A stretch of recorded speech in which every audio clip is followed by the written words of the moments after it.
Good afternoon, everyone. Today is Monday, November 17th, 2025. We're here this afternoon for a work session with Community Planning, Infrastructure, and Resources. I'm Kristen Stevens, Chair of the Board of County Commissioners. With me are my fellow commissioners, Commissioner John Kafalas and Commissioner Jody Shattuck McNally. We have our County Manager here, Lorenda Volker. And I will turn things over to Leslie Ellis, our Community Planning, Infrastructure, and Resources Director, to talk about today's agenda, which looks fairly short, but welcome everyone, and we look forward to the discussion. Thank you. Hi, and good afternoon, Commissioners. Leslie Ellis, Community Planning, Infrastructure, and Resources Director. I'm actually going to hand it off to Rebecca here, who is working with Heidi Pruis on the first item, and then she and I both have some brief updates. So yes, I think it will be a short agenda today. So thank you, Rebecca. All right. Good afternoon, Commissioners. Rebecca Everett, Community Development Director. I wanted to bring your attention to an item that's on your agenda tomorrow morning at Administrative Matters.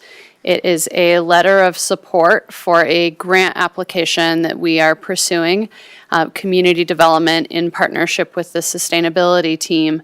And I wanted to provide some details on what the grant is and what we are requesting funds for. So this is a grant that is offered through the Colorado Energy Office with the intent of promoting adoption, implementation, and acceleration of progress on energy codes across the state. Larimer County is right now a leader in code adoption. You all have adopted the 2024 suite of building codes, as well as the Colorado Model Electric Ready and Solar Ready codes and the Wildfire Resiliency Code. So Larimer County is at the forefront on adoption and implementation of energy codes.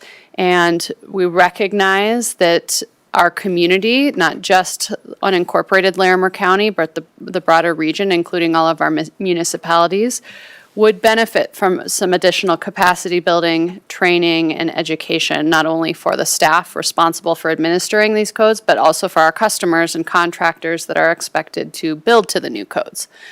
So we are applying for grant funding to support a energy code specialist position within our building division, which would be a staff position that reviews plans, provides customer service, provides staff training to not only building inspectors and plan reviewers and staff in Larimer County, but also for the individual municipalities that may want that professional development. And this person would be responsible for coordinating educational opportunities, trainings, workshops, and outreach into the community related to the building code adoption. So in order to apply for this grant, we need a letter of support from the Board of County Commissioners. And I want to just preview that with you now. And again, this is in the packet for tomorrow's Admin Matters meeting. And really, this is stating the board's support for partnering with our local municipalities, including Loveland, Wellington, Berthoud, and Johnstown, who are all in the process of adopting the 2024 building codes. We have also reached out to City of Fort Collins. They already have staffing and additional codes that they are trying to implement beyond what Larimer County has adopted, and they feel they have sufficient staff capacity for implementation. So they declined to partner on this grant, but that we have received interest from those other municipalities in working together on a regional partnership. And so the letter of support documents that partnership and our regional engagement on advancing these building codes, and then specifies that the energy compliance specialist would be responsible for reviewing plans, conducting inspections, and providing other technical support, in addition to developing and implementing educational resources and opportunities. So I'll pause there and see if there are any questions. Commissioner Kafalas? Thanks, Madam Chair. Thanks, Rebecca and Leslie. Typically, we don't fund positions from grants. I'm curious if this funding is approved, what type of position are we looking at? How long would that position last? Yes, thank you for the opportunity to clarify that. So the funding we would be requesting would be for a 2-year position, full-time.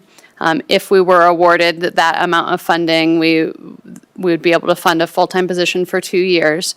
And the thought in funding a position rather than consultant support or contract trainings, things like that, is we think embedding that expertise within our department will have a greater impact on just building the expertise of staff in the region, and allows for those in-the-moment interactions with customers as they're up at the front counter or as plans are submitted.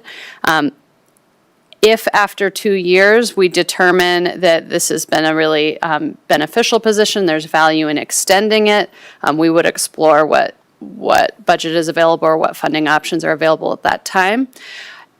I think that's an open question because we are going to be in the first 2 years of implementation of these codes. It may be that specialized expertise is only necessary for a couple of years, and then that expertise will be more fully embedded within our staff, and we may not have a need for a more specialized position at that point.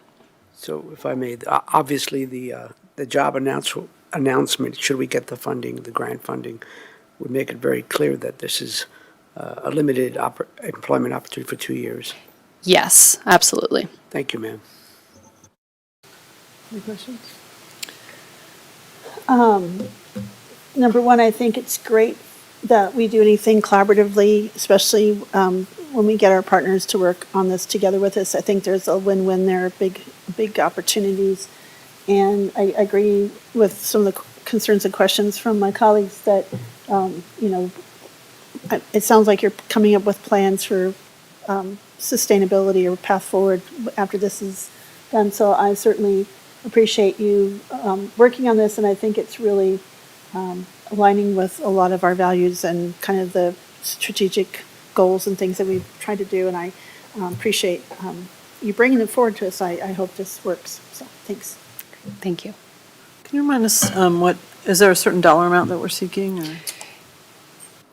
Yes, I can double check, but I believe it is $250,000 is what we're seeking, which would fund that position for 2 years with additional budget for training, certifications, and other professional development activities. Great, thank you. No, I think it's, it seems like it's necessary. It's also nice that we have a regional approach to getting this grant, and I'm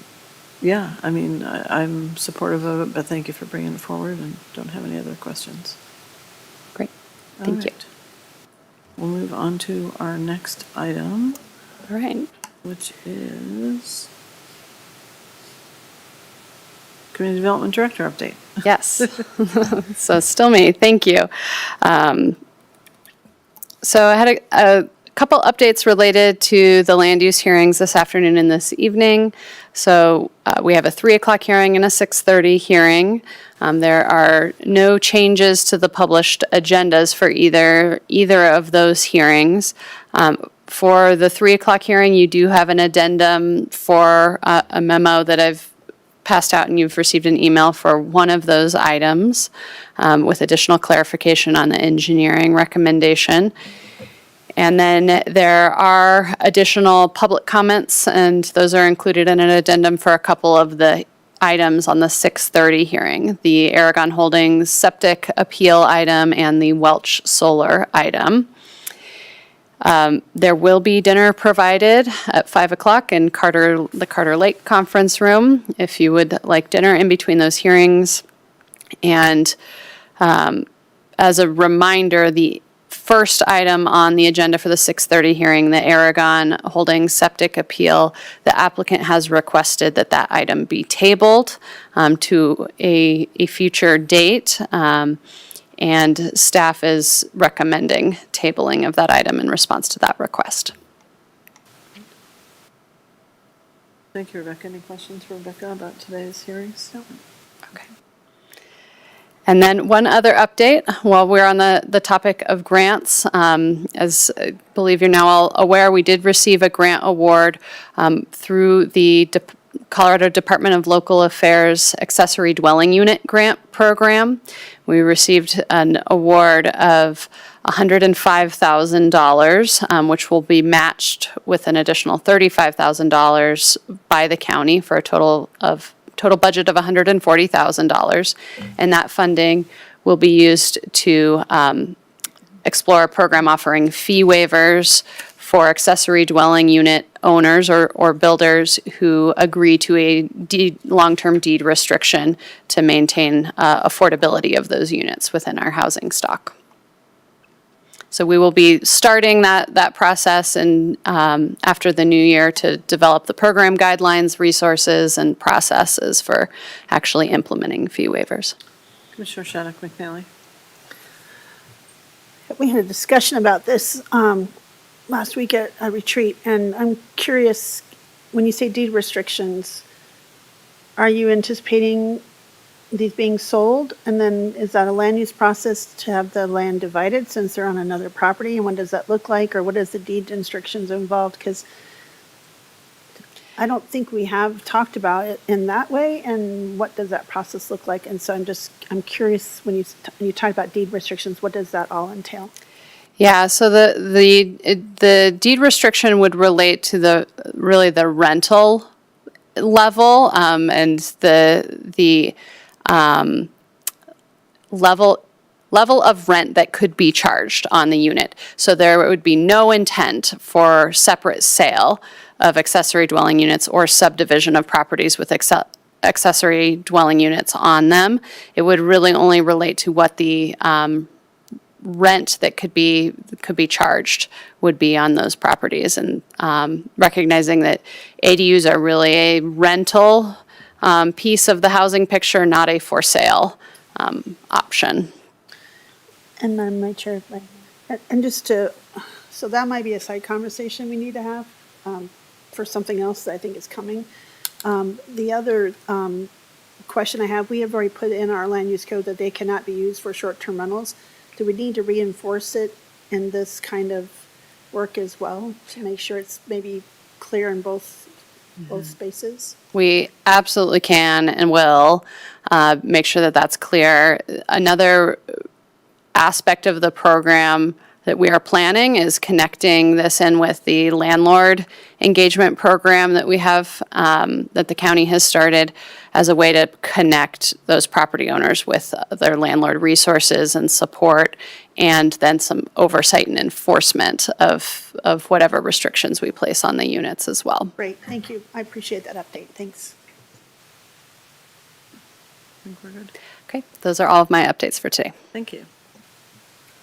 We'll turn it over to Leslie then. I do have a couple. The first one is we held the water and agriculture sessions back in October and early this month, and thank you all three for attending and giving remarks at those events. And thanks to our partners too, in that Palmer Land Conservancy, who organized and hosted Northern Water, Colorado Open Lands, and the Colorado Water Center. We're all part of that, and we just debriefed a bit this afternoon, an hour ago or so, to talk about next steps and what all the various partners are working on. I will share some information from the comment cards and so on with our extension office, who has now hired a natural resources coordinator to be looking at these topics of water and agriculture, and it was good to hear too from the partners and the many ways that they're all kind of advancing that issue throughout the region too. I did want to acknowledge it was an oversight on my part, but I had never mentioned that it was the CWCB, the Colorado Water Conservancy Board, that had actually provided the funding to host those events. So we participated in kind, but not monetarily, as with the other partners too. So I just wanted to also acknowledge them for providing the funding to make that event happen. And certainly would welcome any feedback that you all have or thoughts on next steps as a result, because really that was, I think, all intended to get some conversations going and to be able to connect producers and other resources together to really address some of the issues about water security in our region and, how to support a thriving agricultural, economy and water connecting to agriculture. So any questions or thoughts on that topic? And Commissioner Shattuck McNally? First, let me just say, well done. Well done to everyone. I really love seeing all of the staff there as well and the participation. And I attended both sessions, and it was really fantastic to see so many agricultural producers, farmers and ranchers that turned the berthoud when they were out in mass. I think that was a very large group. And I just wanted to I don't know if you can express to our partners, I just thought the collaboration partnership was outstanding, and I really thought it was really well done. But I'm curious, did we collect data on how many total? And do we have any zip codes or any other insights from our participants and the partners? And I think you had some feedback forms, and so I'm just curious about some of that. thank you. And we did, and I'll have to follow up on that.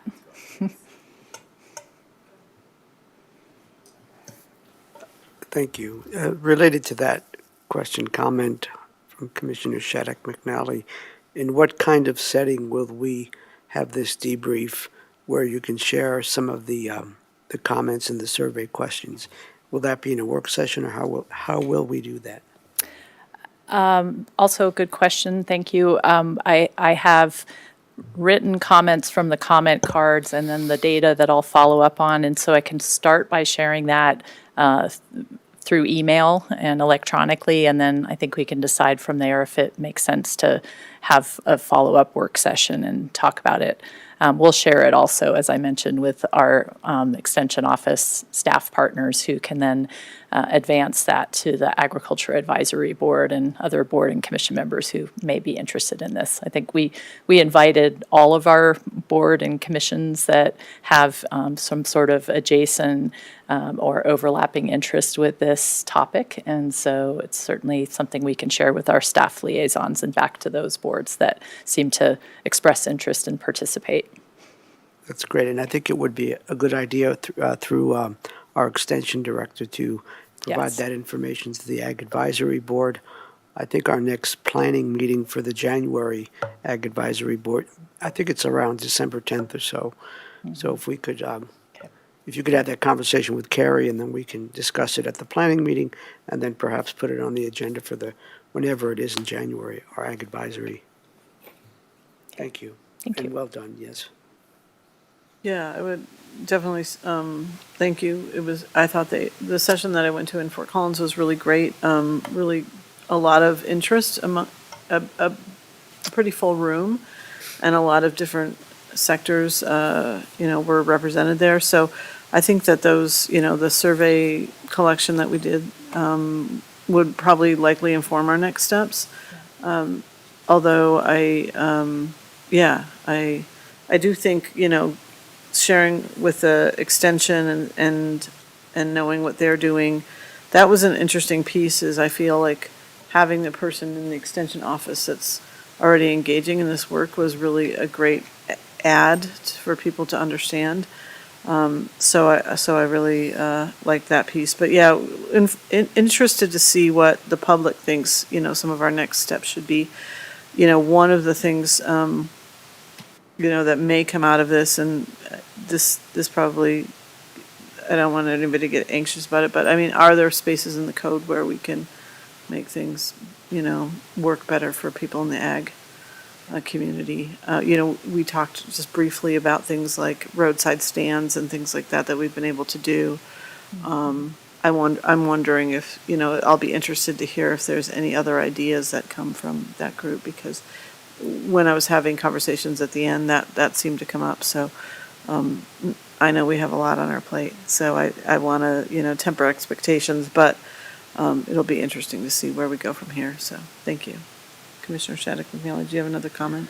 Yeah, I want to be cautious of the work plan, but I think we've had these conversations, and I'm also, I want to make sure if we have that broader conversation about that, that we bring lots of folks, because I think a lot of time we hear from folks who maybe didn't follow the code from the beginning or didn't try, I mean, there was a lot of information about how they didn't know this. If they had known all this information beforehand, it probably would have been a different path and maybe, and so I'm wondering if we back up even a little bit more and before we start changing things and see about how we, I know we've done this before, but maybe another effort to meet with ag producers and folks in the community to help educate people about the process and the codes and what's there so that we can maybe help them navigate it easier and maybe bring that barrier down. And I don't know what that looks like, or if we have people, an extension of folks who can be peer-to-peer mediate, helpers or help. And I'm just wondering how we can maybe also take a step back and have people understand there's a process and how to follow it and how it can be done. And before we change a lot of processes, I'm wondering about that too. Because I think I heard from some of those folks that if I had known this beforehand, I would have done this differently. And so if they had maybe an easier way to navigate, from the beginning, it might have been maybe a different feeling or outcome for them. So I'm just curious about that. Yeah, thank you. And I think both of you are speaking to some other work that's happening at the same time, looking at codes and farm stands relating to the land use code and the building code. And that is not complete yet, but there will be more information forthcoming around that. Wonderful. Okay. All right, anything else, Leslie? Yeah, and then secondly, I've had some internal and external questions about the ballot item 1A, and that was our transportation sales tax proposed that the majority of voters didn't approve. And so I just wanted to let you know we are working on it. We, of course, have not had a chance to debrief yet with you all, and we'll aim for some time earlier in the year for those who are curious and interested to talk about next steps and where we go. But I had an internal question on open voice, and then we've had the media's reached out late in the week too, just to understand where do we go from here. And so I just wanted to talk to you briefly to say we are working on it and looking at a variety of options, and of course we'll come back and seek further direction around the topic. We're disappointed that we didn't get full support to be able to implement the transportation master plan, but we'll continue to focus on the safety projects that need the most attention and maintain our roads as well as we can. We will have to pause some of the more immediate capital projects that we had started, even on some design work around, and then we'll really look at priorities and come back and talk about other options around longer term funding and that sort of thing. So I wasn't prepared to have a big conversation around this, probably nor were you or the rest of us, but because we're getting some of those questions, I wanted to make sure that you knew that we were working on it a bit, and we'll have further conversations around it. Sounds good. Any questions about that? Okay. All right. Thank Anything you. else? That's it for today. Oh, wow. Okay. Well, thank you. That's all our business. So at 1:53, we're adjourned. Thanks, everyone. Thank you.